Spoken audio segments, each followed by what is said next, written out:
Swayam Prabha. Digital India. Educated India.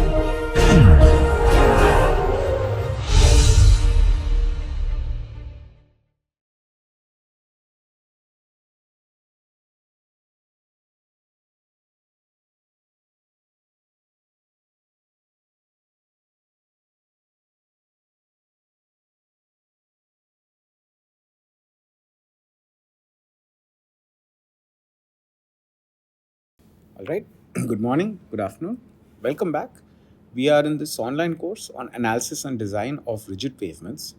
In this course, we are currently in module 2. So, module 1, which we did previously, was giving you an introduction to rigid pavements.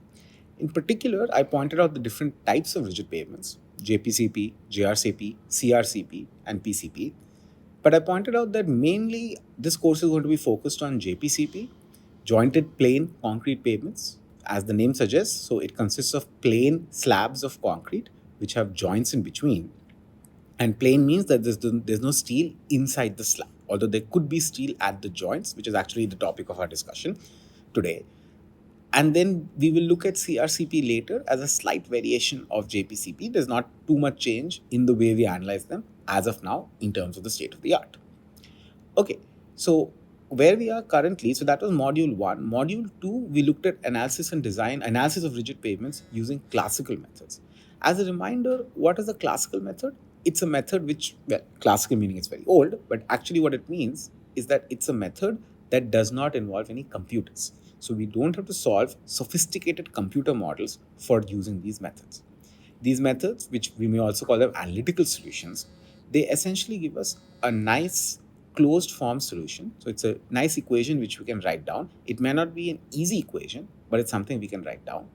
So it's a nice equation which we can then put into a calculator. We might be able to do a hand calculation. We might be able to do it on a spreadsheet. But we don't need any sophisticated software in order to solve it. That's what we mean by classical solutions.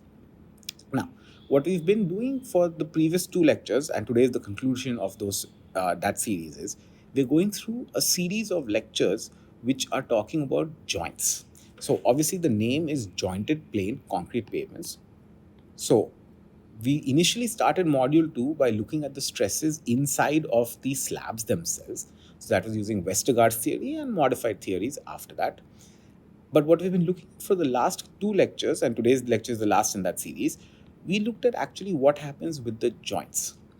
What I mentioned is that the reason we have joints, so ideally we would not like to have joints. Joints have to be sawed, joints have to be constructed. It would be nice if we just had a monolithic concrete structure without joints.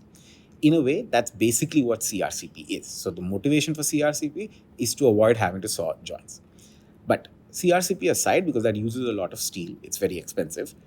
That issue aside, the reason we place joints in the first place is because the larger the slab, the larger the stresses develop, the critical stresses develop under a load inside the slab.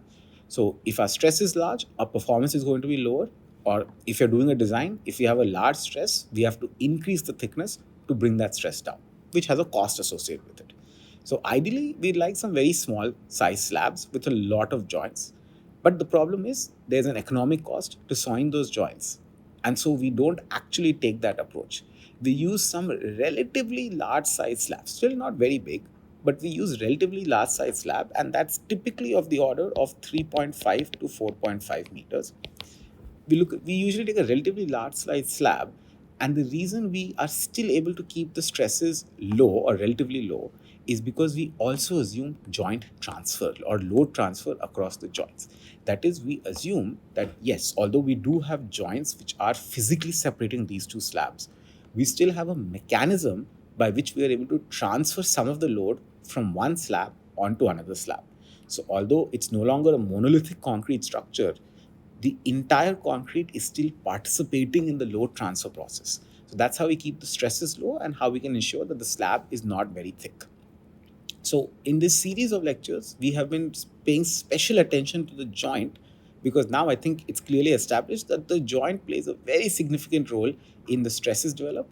And when we get to design, we'll see that the joint plays a very significant role in determining the thickness of the slab, which is what we as engineers ultimately we are concerned about, because that is what the largest cost comes from.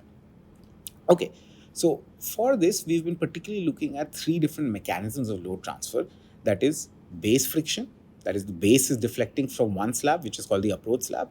That deflection of the base is also pulling down the leaf slab, and that's how load transfer is happening.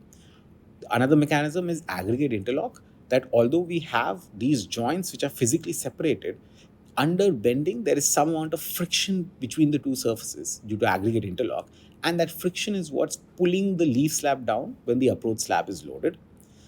And the third mechanism, which is the most important mechanism that we looked at, is based on dowel action.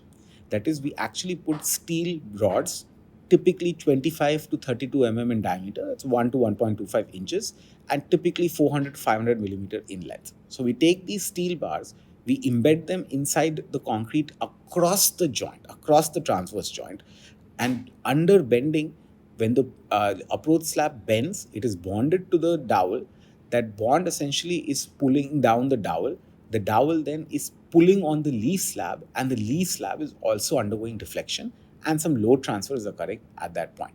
So that's basically why we have dowels. It leads to something of the order of 90% load transfer efficiency, which means about 90, the leaf slab is participating in carrying about 90% of the load of the approach slab, which is quite a lot. Now, what we saw in the previous lecture was we were very interested to analyze how exactly does the dowel fail? What does it even mean to fail? And for that, we developed an equation which is called the Freiberg equation. This was in 1930 roughly, so it's not quite 100 years old yet, but not too far off either from that. So it's a pretty old method. And of course, there are some simplifications and assumptions there made there, which we'll talk about later today. So we saw that we had something called the Freiberg equation. Now, the Freiberg equation was basically meant that if we have one dowel, I emphasize that the Freiberg equation was meant for one dowel. If we have one dowel which is sitting across a joint, and then some amount of load is acting over here, then what is the compressive stress developed in the concrete on the leaf slab? This is very important. It is a compressive stress, which we sometimes also call the bearing stress, sigma B. What is the compressive stress which is developed on the concrete?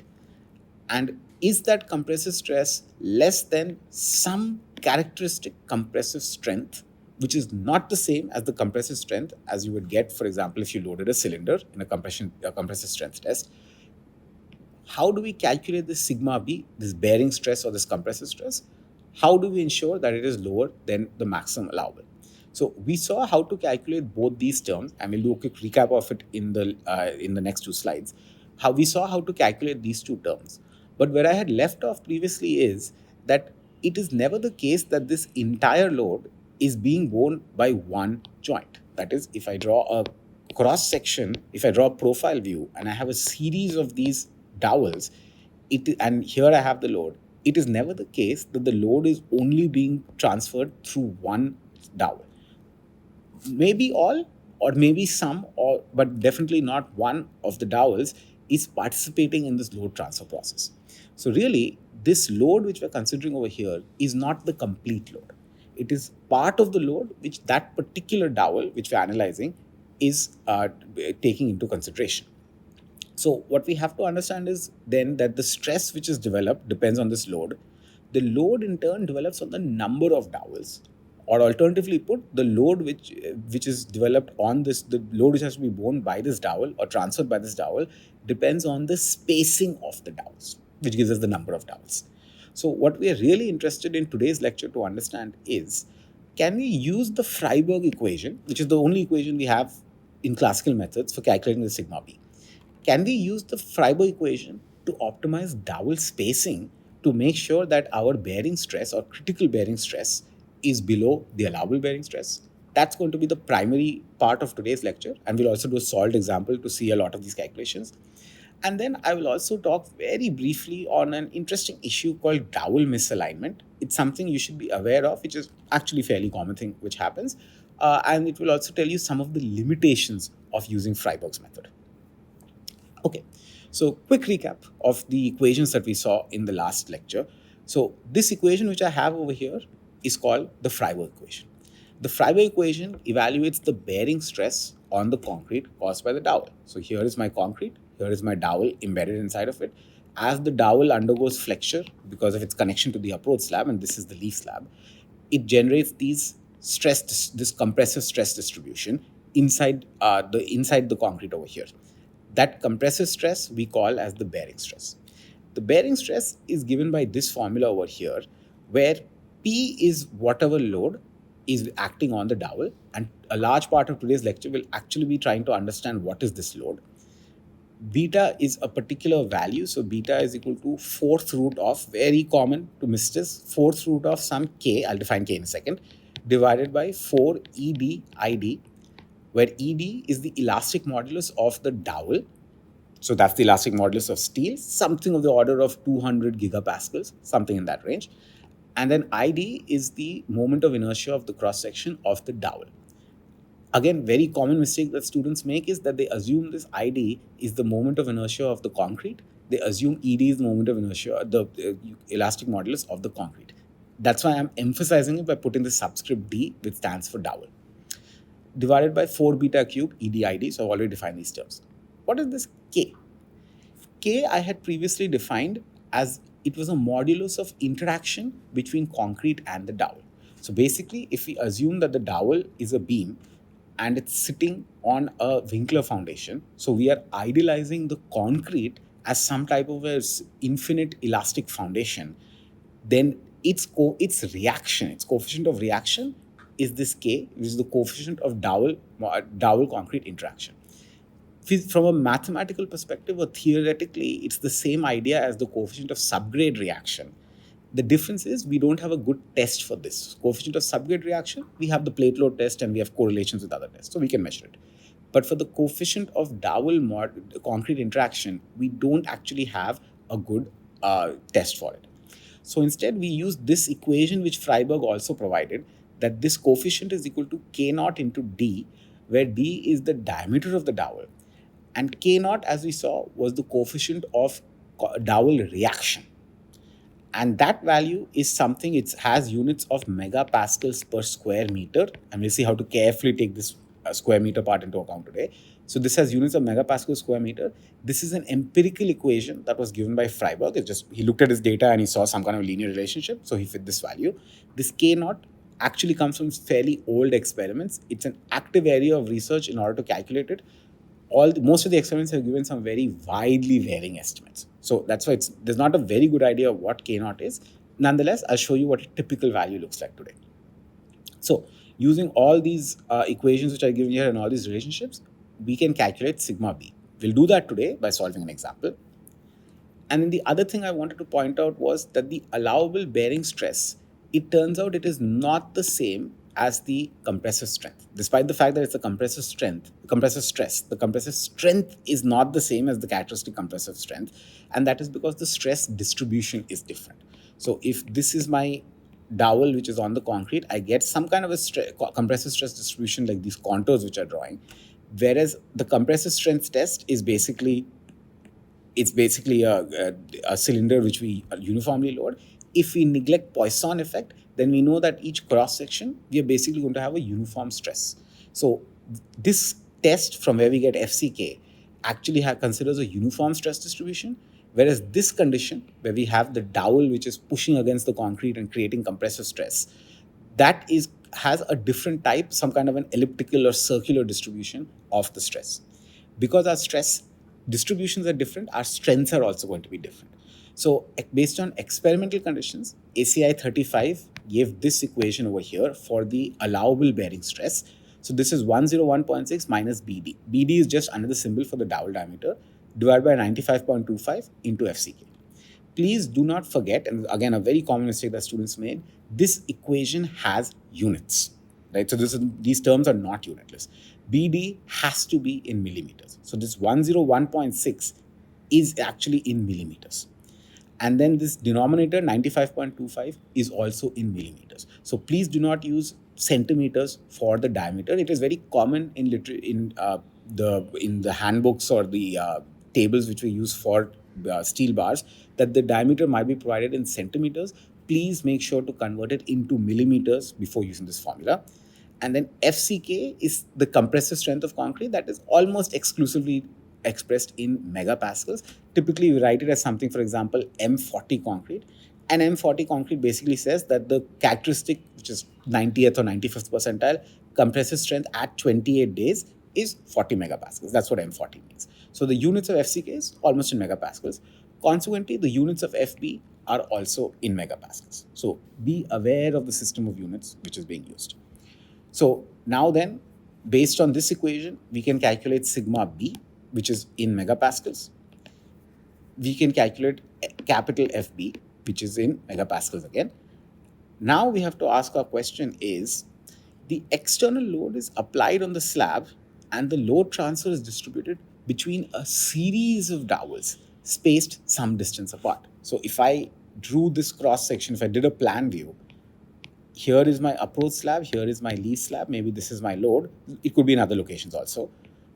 I've got these dowels over here. The load distribution is actually done by a series of dowels which are spaced at some distance apart. This some distance is what we actually want to design for a given thickness. So it is some distance apart. So the question is, the Freiberg's theory so far, it tells us how to analyze an individual dowel. How do we analyze a series of dowels? And how do we optimize the spacing? That's going to be the topic of today's lecture. For that, we have to understand something called radius of influence, which, let me write that formally over here. Radius of influence. The radius of influence is a term that Freiberg coined.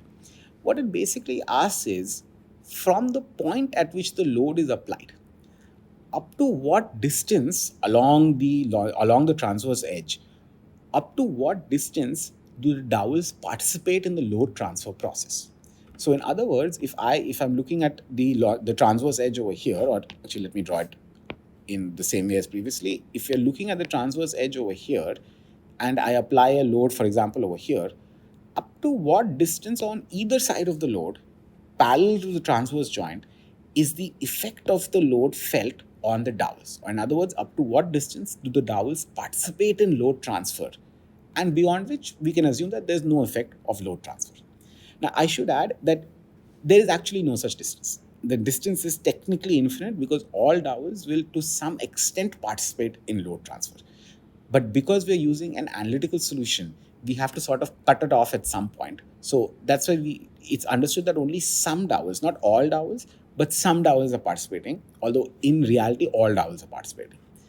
So the question is then, what is the radius of influence? Freiberg used Westergaard solutions. Freiberg actually did the analysis using Westergaard solutions and tried to match it using experimental data. And what Freiberg found is that this radius of influence is actually around 1.8 L. L, I remind you, is the radius of relative stiffness of the concrete on the subgrade. So that is L is equal to the fourth power of EH cube divided by 12 K into 1 minus nu square, where this K I'm going to write as K sub S to represent the subgrade. So I don't want you to be confused by the dowel interaction. So I'm going to write it as K sub S. So this E is EC, that's modulus of the concrete. HC is the thickness of the concrete.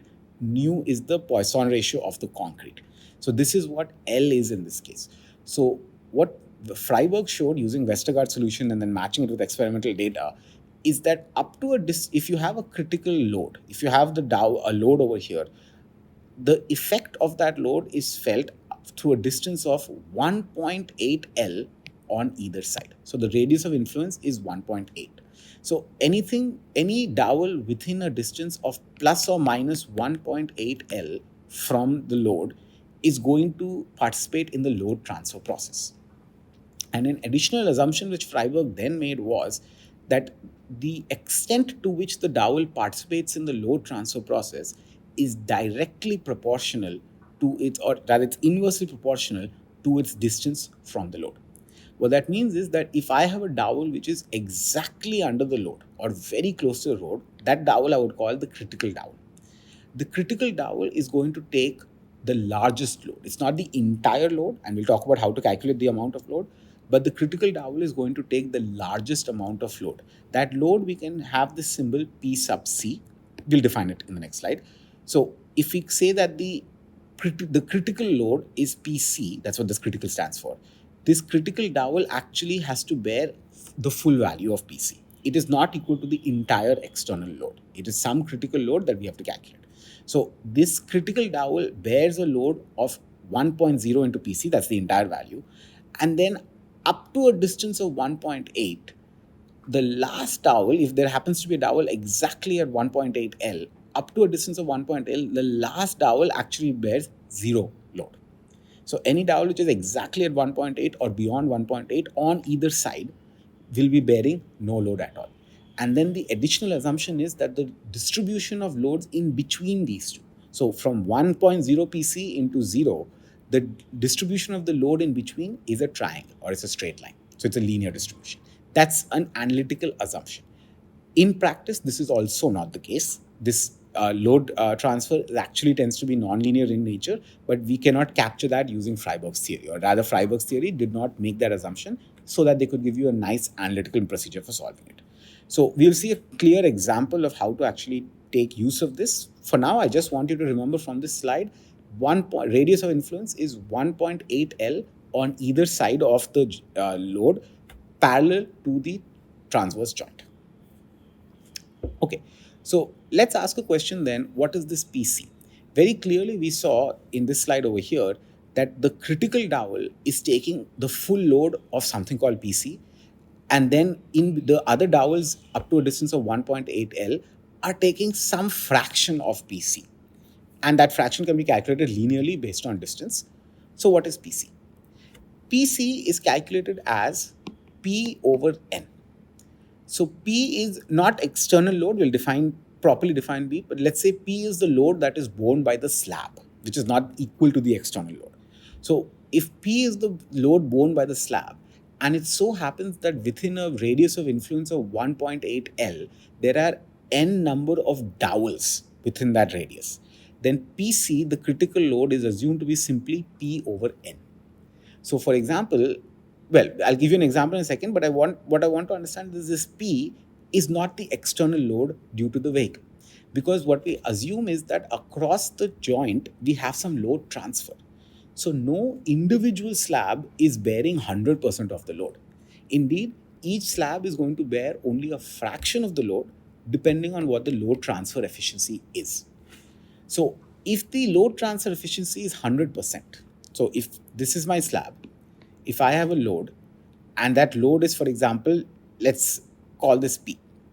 If this load is P and if I assume my load transfer efficiency is 100%, then each slab individually is actually going to bear 50% of P, right? Because 100% load transfer basically means the approach slab is bearing half the load and the lee slab is bearing another half the load.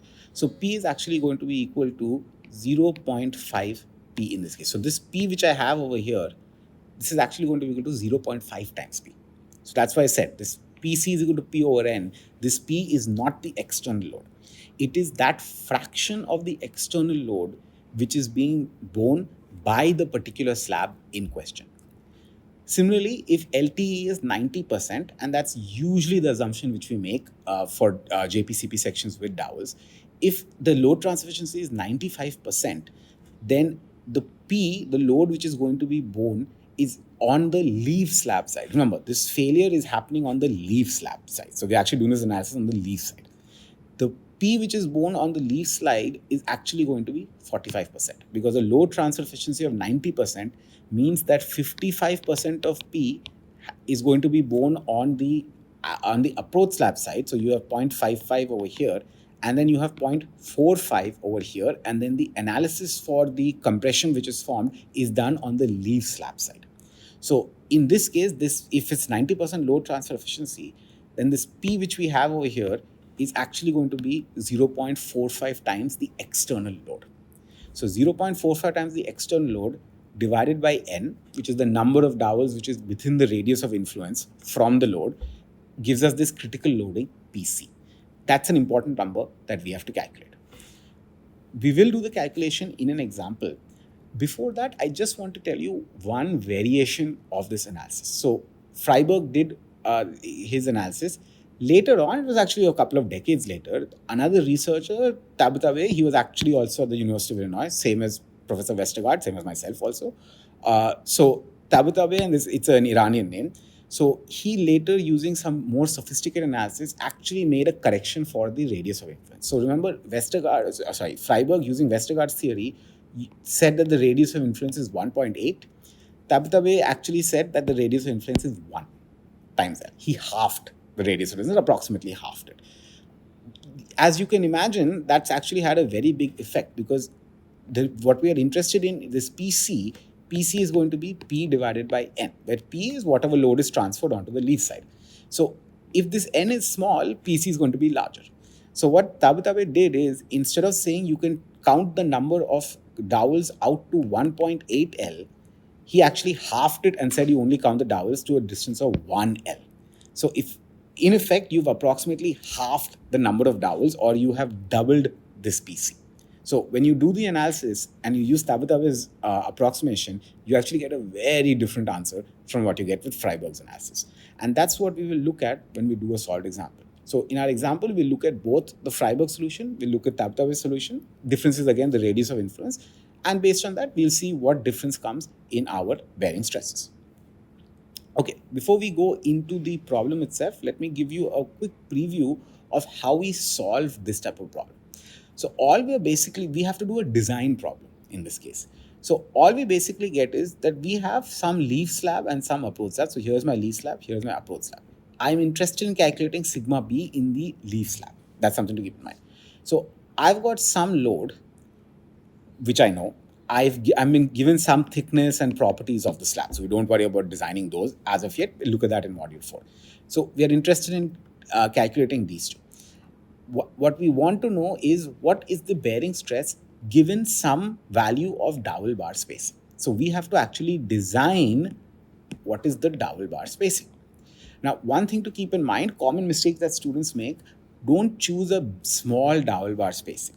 The reason students make this assumption is because then most likely you're going to pass your requirement, because you have many dowels within the analysis. So when you're calculating PC is equal to P over N, if N is large, PC is small, and so all your stresses will decrease. The problem is then if you put more dowel bars through the joint, it's expensive. Steel is a very expensive product as compared to concrete. So you actually start your design assuming a reasonably large dowel bar spacing. You know it will fail, but start from a large value. Then you have to determine, for a given load P, first of all, you have to figure out what is the load transfer efficiency. Generally, we assume it's 90%. So that means we take 0.5 P, and in calculating PC, we then divide it by N. So we have to determine what is N. N is the number of dowels within the radius. We'll see it in our example. And from there, we calculate PC. Then from PC, we see which dowel is carrying our critical load. That is, which dowel is carrying the maximum amount of load based on that triangular distribution. That we will call the critical dowel bar. For the critical dowel bar, then we know what load it's carrying. We evaluate the bearing stress. We also use the ACI equation and we evaluate the maximum allowable value of bearing stress, and we compare the two. If we find that the bearing stress is below the maximum allowable value, we have successfully designed our spacing for the steel dowels. But if you did it correctly and you actually chose a reasonably large value to start with, most likely you will fail. And so then you adjust the dowel bar spacing and you repeat the process. So perhaps you've heard this phrase that design is iterative analysis. Same case over here. If you're designing, we start from a reasonably large value and then we decrease the value. The reason we don't start from a very small value is because it becomes an uneconomical design. It might work in exams and you might get some marks on it, but that's not what a good engineer should do. Okay, so that's the general process. Now what we'll do is we will solve an example on this. Okay, so with all this knowledge of how to do these calculations and what is the general process, let's actually do a calculation, because I think that's the best way for you to understand this. So here's the problem. Consider a wheel load whose magnitude is 100 kilonewtons. So here P is equal to, again, what I emphasized in the last set of solved examples is be very, very cognizant of your system of units in this case. We have mixed units, and indeed we have some megapascal per square meter over here. So that's mixed twice over.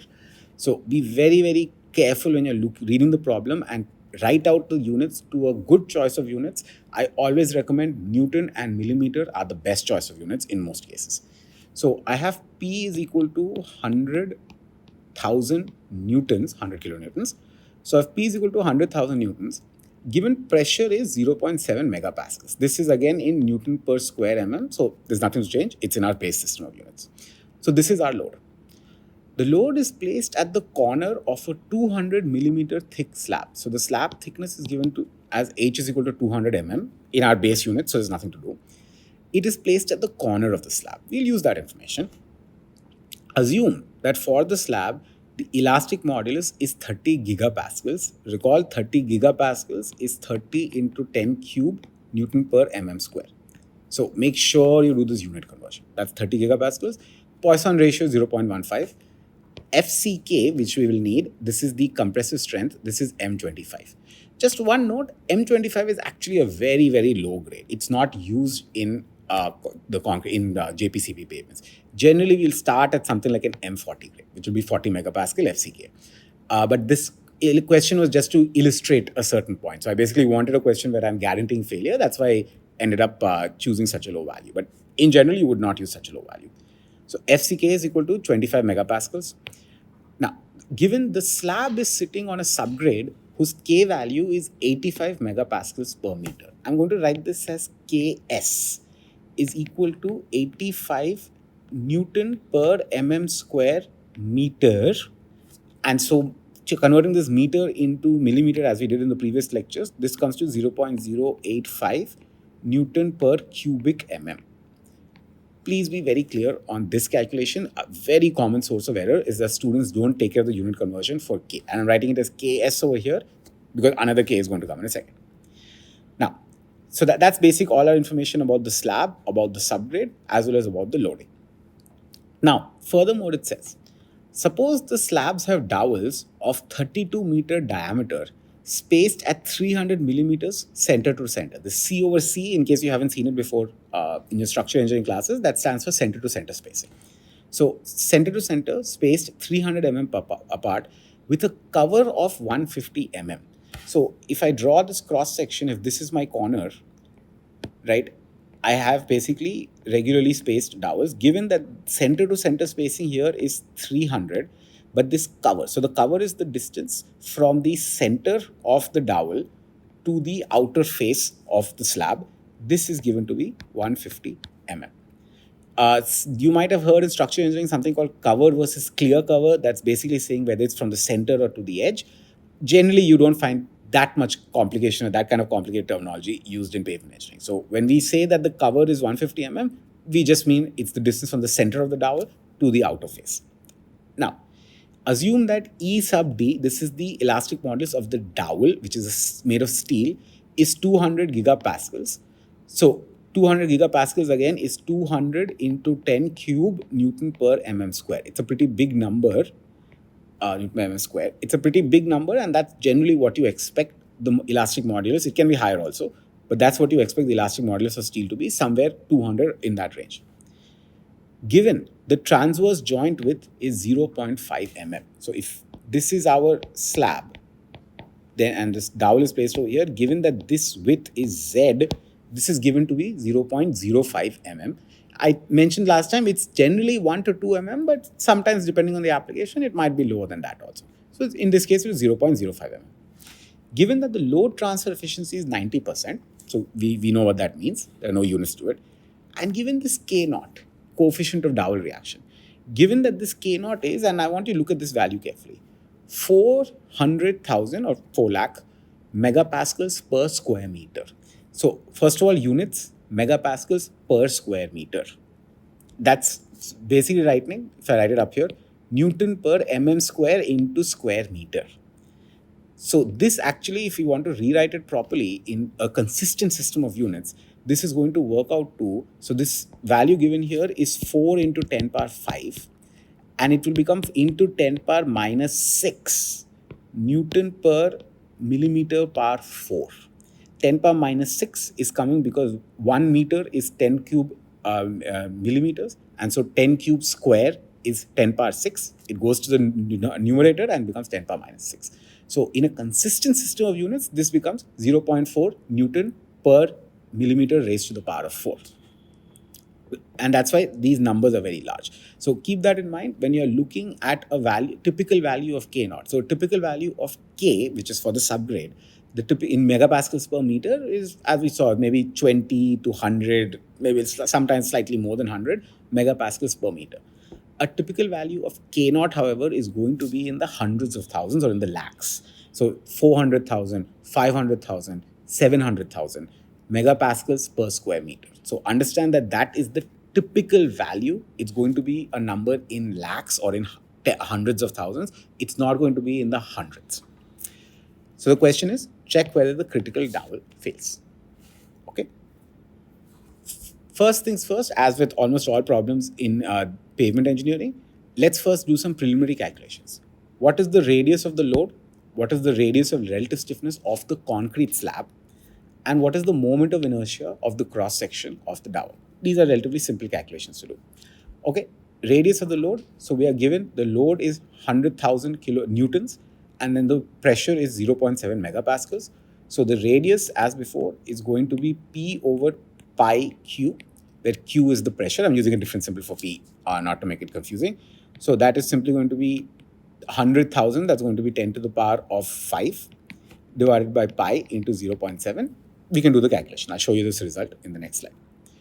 Radius of relative stiffness is for the concrete, it's for the slab. So this is L is equal to 4th root of. I mentioned this previously also, very common error that students make. Do not forget the 4th root, it's not a square root. So this is EH cube 12 into 1 minus nu square K. I'm additionally going to put some subscripts. It's ECHC cube. So it's the modulus of the concrete and thickness of the concrete, because we do have another modulus which is for the steel. Nu C also, although we only have one Poisson ratio in this case, just for consistency, I'll also write nu C. And K, I'll write Ks, because this is the modulus of subgrade reaction. We have a different K value, which will be for the dowel interaction. So that's why I'm putting a Ks over here. So again, use a consistency system of units. So this EC over here, we are given that we are given the elastic modulus is 30 gigapascals. So it's going to be 30,000 megapascal. HC is going to be 200 mm. Nu is doesn't have any units, and Ks 0.085 Newton per mm cube. Do not forget the unit conversion. Finally, we are asked the cross section of the moment of inertia of the cross section of the dowel. It is a circular cross section. I would like you to go back to your basic course in structure analysis or strength of materials, and you will get this formula that this ID, which is the moment of inertia of the dowel, is pi d power 4 divided by 64, where d is the diameter of the dowel. So this is simply going to be pi into 32 power 4, 64, and this is going to be in units of mm power 4. In the next slide, I've done these calculations, but again, I encourage all of you to please do these calculations on your own, particularly keeping track of the unit conversions. It's very, very easy to get confused with the unit conversions. So based on all this, I get a value of A as 213.24 millimeters. Given this value of Ks, note the unit conversion, I get the radius of relative stiffness as 700.44 millimeters. By the way, I had mentioned during the Westergaard lectures, this radius of relative stiffness is a very, very basic quantity, commonly used in calculations throughout, and you've seen it again here. Several lectures after that, we're coming across it again. So make sure you have good experience and good practice in calculating the radius of relative stiffness. And for the steel rod, it's pi d power 4 by 64. So we get this value over here in millimeter raised to the power of 4. So with that, we've done the preliminaries aside. Now, we will need a particular term in our analysis. This basically because this term will appear in the Freiberg equation. We need this term called beta. So beta, this is the formula which I had given previously. 4th power of, again, do not forget the 4th root. The 4th root of K naught D divided by 4 EBID in a consistent system of units. So K naught is given to us as 4 into 10 power 5 Newton per mm square, that's megapascals, into square meter. This square meter has to be converted into millimeters, which means I'll get in the numerator, I'll get a 10 power minus 6. So this is actually going to be the 4th root of 10 power minus 4 into 10 power, sorry, let me just rewrite this here. This is going to be the 4th root of 4 into 10 power minus 1, because it's 10 power 5 into 10 power minus 6, so we're left with 10 power minus 1, so 0.4. Into D, 32 mm, divided by 4, this is going to be 200 into 10 cube Newton per mm square. And then ID is whatever the value we had previously, that's already in millimeter power 4, so there's no need to play around with the units. I did the calculation for us. So we get a beta. You see the units of beta are per unit length that we had already established before. Just to verify, it's cosine of beta x. So the argument to beta x has to be unitless. So x has a unit of length, and so b has to be L inverse. So this argument does not have any units. So beta works out to 0.0042 per millimeter. I'm also going to go ahead and calculate this KD. This is the coefficient of modulus concrete interaction, which is equal to K naught D. So that is again 4 into 10 power 5, but then you have this unit conversion. So when you take as a unit conversion, this basically becomes 0.4 Newton per mm power 4. And then I multiply it by D, which is 32. So then I get 12.8 Newton per cubic millimeters. So that is this coefficient of Dowell subgrade interaction. I will need this value. That's why I'm going ahead and calculating this value. Okay. So with that, we can technically calculate sigma b. So sigma b will be using the Freiberg equation. So there we do have this kd, which we just calculated, p into 2 plus beta z, etc., whatever is in the denominator. We'll see it again in the equation. There's no need to memorize it. But what we see here is p.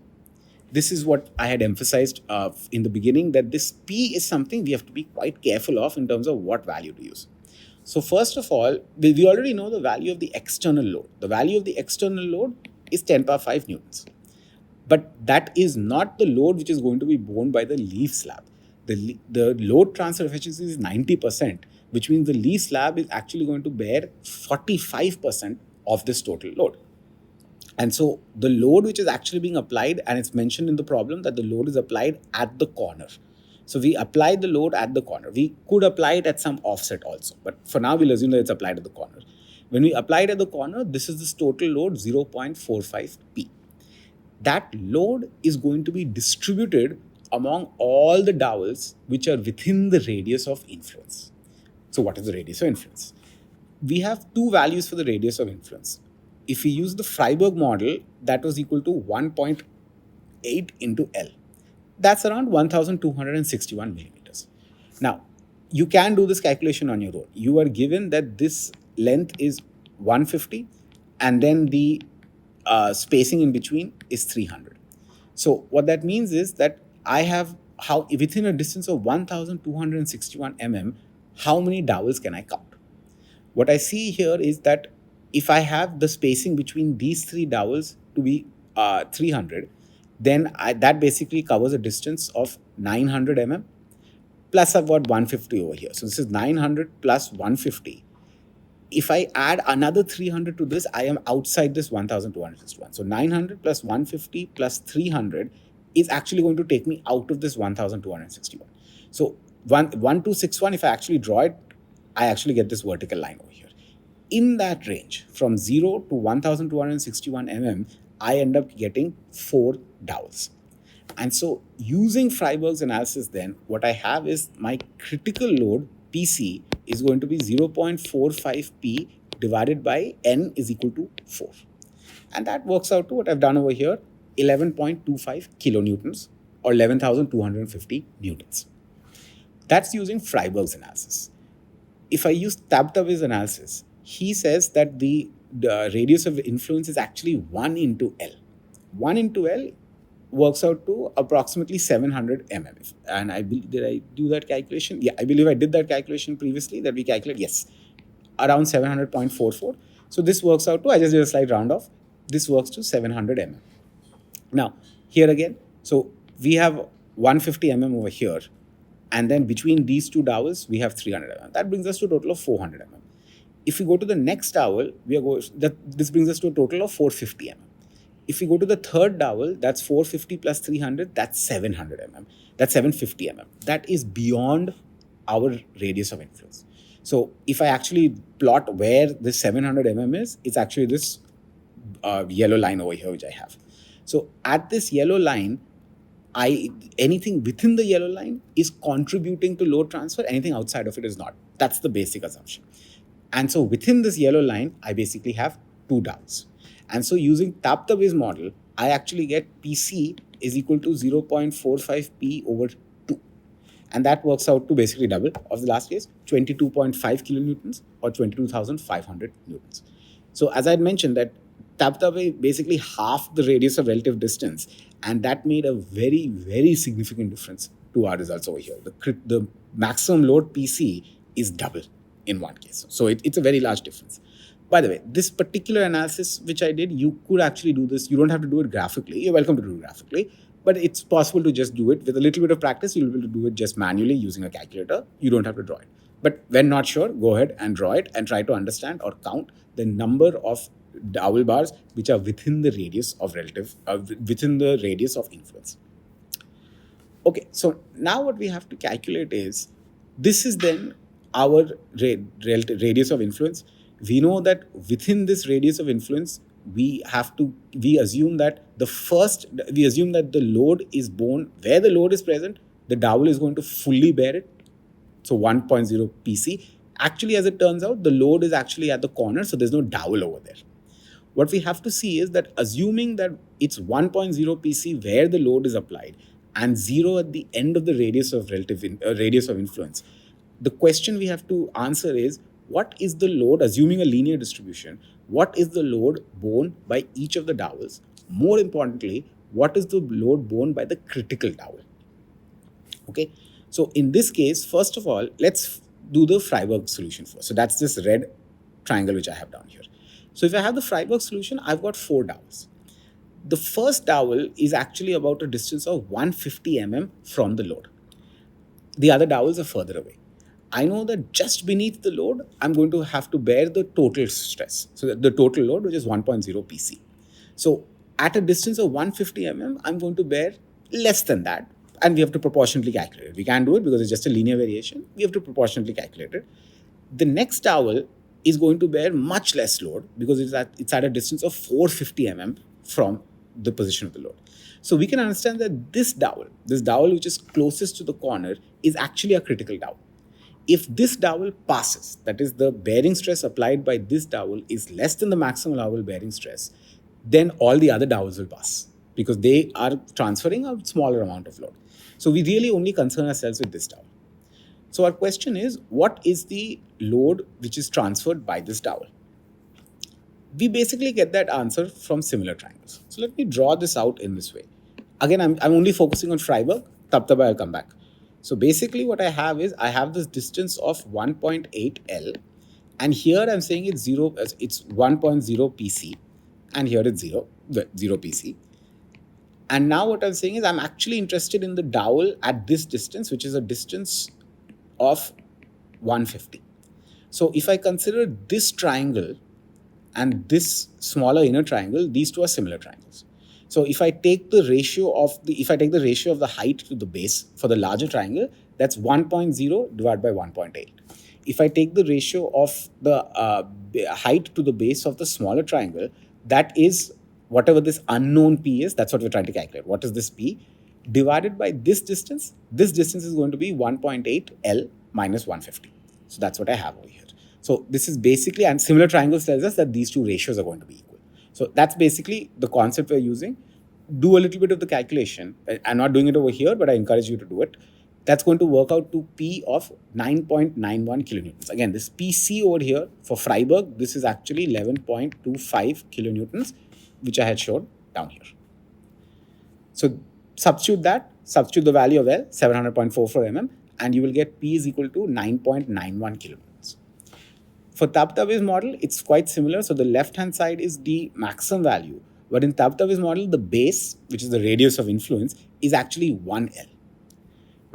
The right-hand side basically says the same. It's P, the unknown load that we're interested in at that critical dowel, that divided by the larger value, 1.0 L minus 150, which is this cover.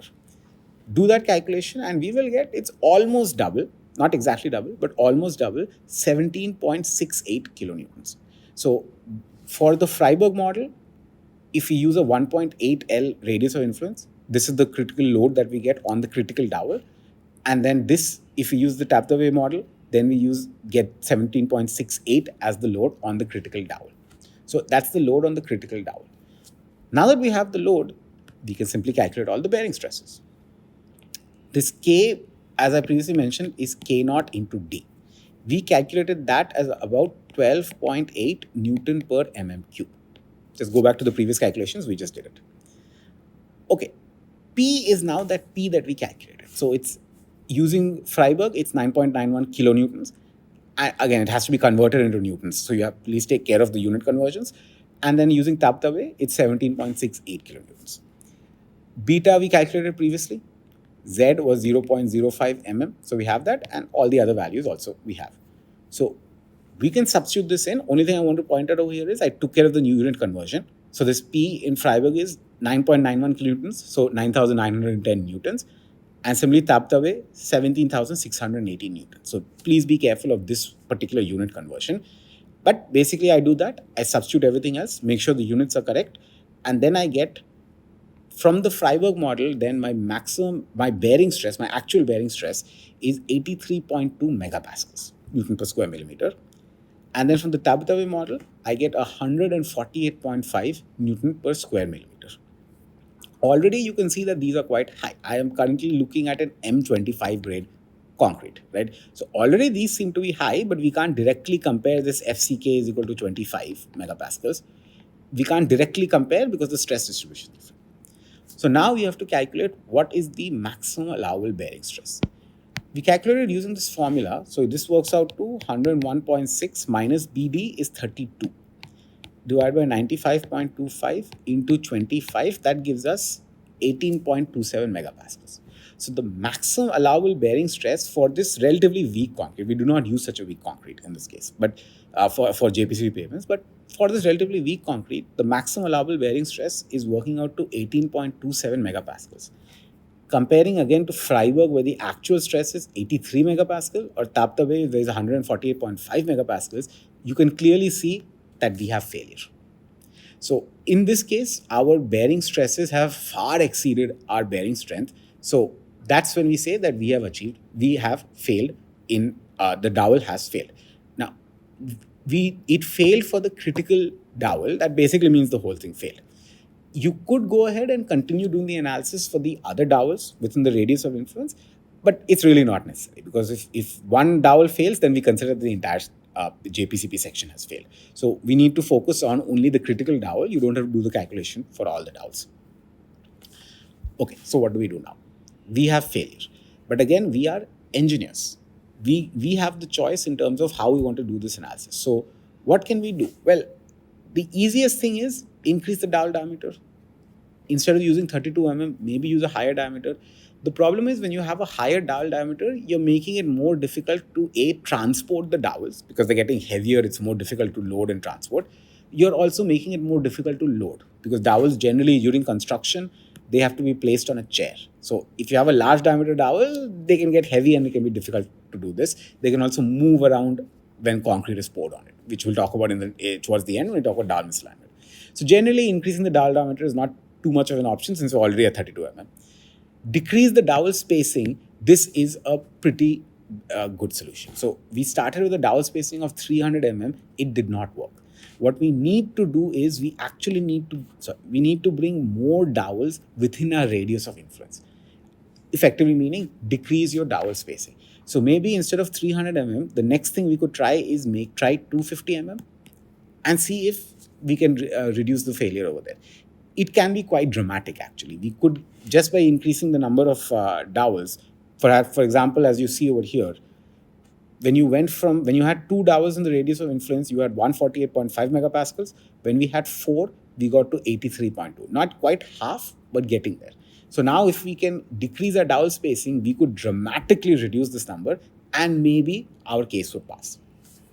Another option, which is actually a good option in this case, is use a stronger concrete. M25 is too weak for JPCP. Generally, we'll start at M40. So use a higher concrete mix. So this decreasing dowel spacing is actually going to decrease sigma B. And then increasing the strength is actually going to increase FB. So either side, you can play around with both. Another option could be, well, change the slab dimensions or change the slab thickness. What this it's going to do, what changing the slab thickness is going to do, it's going to change our EH cube and this particular calculation of H, which is going to change. So our L is going to change. So maybe we might, if you increase H, then L is basically proportional to the 4th root of H cube. So if you increase H, you will increase L. if you increase L, you will bring more dowels into the radius of inference, which hopefully then will decrease the stress. So these are all a variety of techniques which you could use as a designer to now improve your calculations. Now, I'm not going to do this analysis. I encourage all of you to try some of these different methods. So change the dowel spacing. Instead of 300, try 250. Change the concrete mix. Instead of M25, now use something reasonable like M40. Change the slab thickness. Instead of 200 mm, try 300 mm or try 250 mm. Do this calculation. You have many choices as a designer. I'm leaving it to you to try these different cases and see what can you do to bring down the bearing stress below the allowable bearing stress. That is an assignment I will leave for you to do. In the last couple of minutes, the last thing I want to talk about is dowel bar misalignment, which is a fairly common thing which we see and for which there's no good way to understand what's going on. In the preceding theory, if you go back and look at all my drawings, I basically assume that the dowels are basically perpendicular to the edges. So if this is my edge and this is my dowel, I assume they have 90 degrees. The angle between them is 90 degrees. That's the same assumption that Timoshenko made. That's the same assumption that Freiberg made. So everybody went ahead and made these same assumptions. The problem is this is not always the case. Sometimes, depending on construction, our dowels can be slightly skewed. So when we have this situation, as I drew over here with this line, our dowels can be slightly skewed. Basically happens due to poor construction. Similarly, it's possible that our dowels are not exactly where we think they are. So previously I said in our example, our dowels are spaced by 300 mm. But it's possible that some dowels move due to poor construction. They've moved and now the dowel spacing is different from 300 mm in our actually constructed road. That is called dowel mislocation. So misalignment is where the dowel is at the correct position, but it's not oriented perpendicular to the edge. And mislocation is when the dowel is not at the correct position. Both of these should not happen, but do happen. So here, this diagram which I got from ACPA, it kind of summarizes the different types of misalignments and mislocations which can happen. So you can have, for example, what I drew in the previous slide, you can have some horizontal skew. That is, your dowel was supposed to be perpendicular, but it's not. Or you could also have a vertical skew. So now if I do a profile section, your dowel was supposed to be like this. Oh, but it wasn't constructed properly, so it became like this. So that's what we call a vertical tilt or horizontal skew. These are examples of misalignment. In terms of mislocation, your dowel was supposed to be spaced 300 mm apart. Oh, but some dowels accidentally were not put in the correct position. Or your dowel is supposed to be at h over 2, but because of poor construction, it's not at h over 2. It's maybe at h over 3 or at h over 4. And then you can have longitudinal translation. Approximately half the dowel is to be in the approach slab, half the dowel is to be in the lead slab. That's the basic assumption we make. Well, it's possible that didn't happen properly, and more of the dowel is embedded in one slab than the other. That's what we call longitudinal translation. In all these cases, then, everything that we just did the analysis for does not apply. Misalignment can significantly reduce the load transfer efficiency of dowels. And by the way, misalignment is fairly common because the way we apply dowels is we put them on chairs and then we throw concrete over them. I think it's fairly safe for all of you to imagine that if concrete is thrown on something, it could move. And in India, a practice also, only for local roads, not for highways, a practice is also just to throw a blob of concrete and then put a dowel on it and then start the paving process. So you don't even have good control over alignment to begin with. So misalignment can reduce the LT, and if you reduce the LT, you increase the amount of stress in the approach slab and therefore you reduce the performance.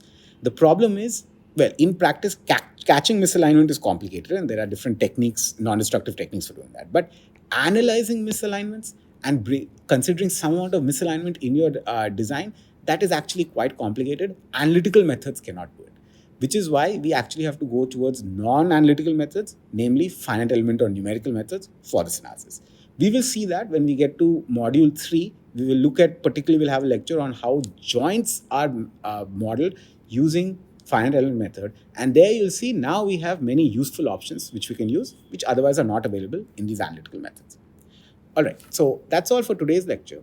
In the next lecture, we will have again a series of lectures where we will talk about analytical solutions for climatic effects. So far, we've only been considered with loads on the concrete, which are vehicle loads, but concrete pavements are placed in the great outdoors. So they are subject to all kinds of harsh weather, whether it's very cold, very hot, rainy, dry, etc. Everything possible will be applied on the road.